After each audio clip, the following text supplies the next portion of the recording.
1669 में पुनः जब औरंगजेब आया, कृत्तिवासेश्वर का मंदिर है, वहाँ पर भी उसने तोड़ करके वहाँ मस्जिद बनाई।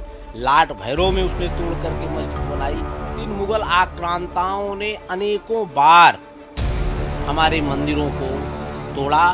काशी सनातन धर्मियों का पूर्ण तीर्थ रहा है। यहाँ आरंभ काल से, अनादिकाल से सनातन परंपरा की वाहिका रही है। काशी अत्यंत प्राचीन नगर रहा है। काशी को कहते हैं काश्यते प्रकाश्यते, यासा काशी, जो ज्ञान का पुंज है उसी का नाम काशी है। और इस काशी में मुगल आक्रांताओं ने कम से कम आप समझिए कि 4 बार भगवान विश्वेश्वर के मंदिर पर आक्रमण किया। और ये आक्रमण कुतुबुद्दीन ऐबक के आदेश से बनारस के शासन के लिए 1197 में एक अधिकारी नियुक्त किया गया कि वो बनारस में जा कर के जितने भी ऐसे प्रतिष्ठित मंदिर हैं उन मंदिरों को तोड़े। तो मुगल आक्रांताओं ने मूर्ति पूजा हटाने की कोशिश की। उसके बाद अलाउद्दीन खिलजी ने बनारस के मंदिर में तोड़े गए। 14वीं सदी में तुगल शासकों ने जौनपुर और बनारस के तमाम मस्जिदों को उन्होंने भी तोड़ा। 16वीं सदी में अकबर के शासन में उनके जो वित्त मंत्री थे टोडरमल के आदेश के अनुसार, नारायण भट्ट बहुत बड़े काशी के प्रतिष्ठित विद्वान थे, उनके निर्देश में वहाँ पर मंदिर बना जहाँ आज मस्जिद है। और उस मंदिर की प्राण प्रतिष्ठा हुई। नाना प्रकार के रत्नों से वहाँ पर उसकी नींव में डाला गया। चूँकि हमारे सनातन धर्म में ये उल्लेख है कि जब कोई विशाल ज्योतिर्मय लिंग बनता है तो वहाँ नाना प्रकार के रत्नों का आधान किया जाता है, अर्थात डाला जाता है। तो नाना प्रकार के रत्न, जवाहरात, हीरे, मोती सब डाले गए और भगवान शिव का संपूर्ण परिवार वहाँ पर स्थापित किया गया। इसके बाद आप समझिए कि 1669 में पुनः जब औरंगजेब आया और औरंगजेब ने पुनः निर्देश दिया कि इस विश्वेश्वर के मंदिर को तोड़ दिया जाए। और उस विश्वेश्वर को मंदिर को पुनः उसने तोड़ा। वहीं नहीं तोड़ा, उसने आप समझिए कि बिंदु माधव का मंदिर है जो आज धरारा मस्जिद के नाम से जाना जाता है, पंचगंगा घाट के पास है। कृत्तिवासेश्वर का मंदिर है, वहाँ पर भी उसने तोड़ करके वहाँ मस्जिद बनाई। लाट भैरव में उसने तोड़ करके मस्जिद बनाई।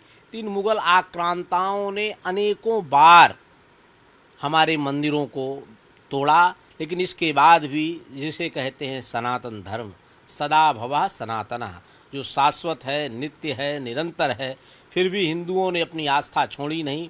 आज भी उनका दावा है, कल भी दावा था। हम कल भी उपासना कर रहे थे उस स्थल की, क्योंकि हमारे शास्त्रों में लिखा है अगर उस स्थान से मूर्ति हट भी जाए पर वो अगर देव स्थान है तो उस भूमि की पूजा होती है। तो आज भी वो हमारे लिए, हिंदुओं के लिए वो उपास्य स्थल है, उपासना स्थली है। और जैसा अभी वाराणसी सिविल सर्विस सर्वे के अनुसार जिन कमिश्नरों ने वहाँ देखा, वहाँ ज्योतिर्लिंग पाया, शिवलिंग पाया। और आज भी आप जाएंगे, आप कभी मंदिर जाइए, वहाँ देखिए कि भगवान नंदी स्वयं जिस दिशा की ओर मुख किए हुए बैठे हैं वो दिशा कौन सी है। काशी खंड में स्पष्ट लिखा है कि शिवस्य दक्षिणे भागे तत्र वापी सुबोधिका, शिव के दक्षिण दिशा की ओर वापी है, उस वापी का नाम ज्ञान वापी है। तो आप समझ लीजिए कि जहाँ मस्जिद वर्तमान में तथाकथित मस्जिद है, उसी मंदिर से दक्षिण की ओर जो वापी है वो ज्ञान वापी है। और ये ज्ञान वापी सामान्य वापी नहीं है। आप समझ लीजिए कि जब पूरे धरातल में जल नहीं था, जल के लिए त्राहिमाम मच गया था, तब भगवान स्वयं ईशानेश्वर महादेव आए और जो भगवान के ही प्रतिरूपक हैं, भगवान के ही प्रतिरूप में माने जाते हैं।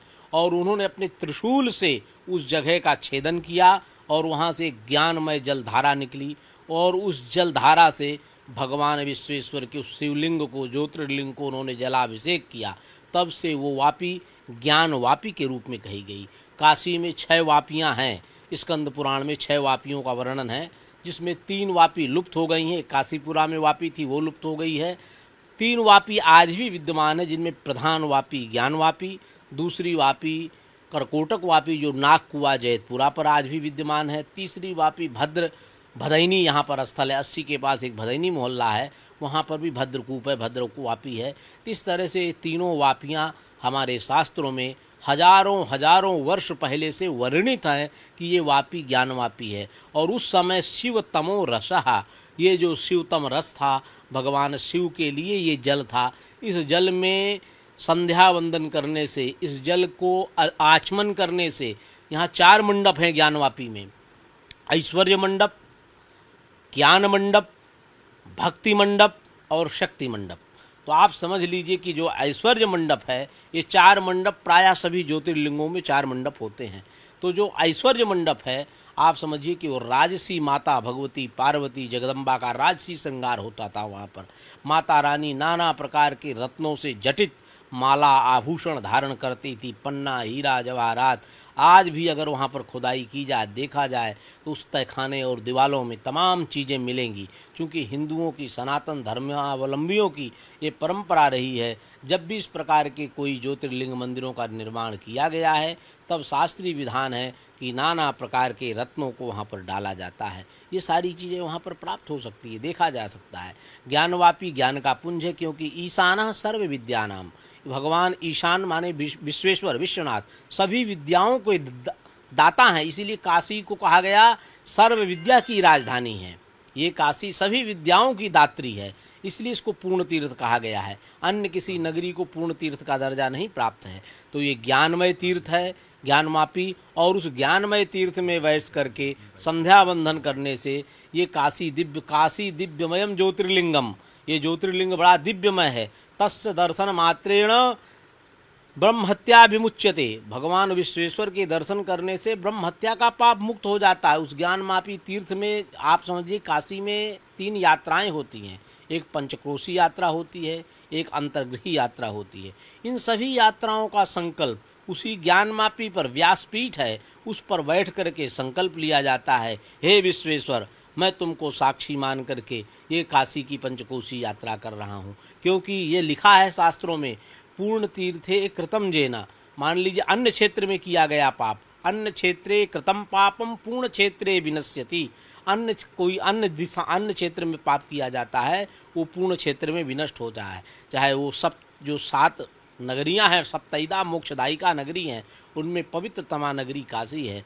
और काश्याम कृतम पापम पंचकोश्याम विनश्यति, काशी में यदि कोई पाप करता है, वो पाप कहाँ नष्ट होगा? तो कहा कि पंचकोशी की यात्रा में नाश होगा। उस पंचकोशी की यात्रा, उस अंतर्गृही की यात्रा, उसी ज्ञानमापी के परम पवित्र पीठ पर बैठ करके संकल्प ले करके हमारे हिंदू भक्त, हिंदू माताएं संकल्प लेके, आप देखिए कि कार्तिक में, श्रावण मास में, दीपावली के समय में वो भयंकर भीड़ लगती है और माताएं पूरी 25 कोस की यात्राएं करती हैं। ये सनातन धर्म की महत्ता रही है। उस पवित्र स्थल पर आज सर्वे के अनुसार जो सर्वे किया गया है, आगे न्यायालय का जो निर्णय होगा वो सबको मान्य है, सबको मानना भी चाहिए। हम इस भारत में रह रहे हैं, लेकिन आप समझिए कि हमारे शास्त्रीय और पौराणिक ग्रंथों के अनुसार ये सिद्ध हो चुका है कि उस स्थान पर हमारे भगवान विश्वनाथ का ज्योतिर्लिंग है, था, और उसकी उपासना पूजना का अधिकार हिंदुओं को मिलना चाहिए। जो अभी प्राप्त हुआ है, उसके लिए सारे लोग इस भाव में आ गए हैं कि हमें वहाँ पूजा का अधिकार प्राप्त होना चाहिए। खबरों के पीछे की खबर पहुँचाते हैं हम, आपकी आवाज को मुद्दा बनाते हैं हम। टाइम्स नाउ नवभारत को यूट्यूब पर लाइव देखिए, सब्सक्राइब करिए और बेल आइकन जरूर दबाइए।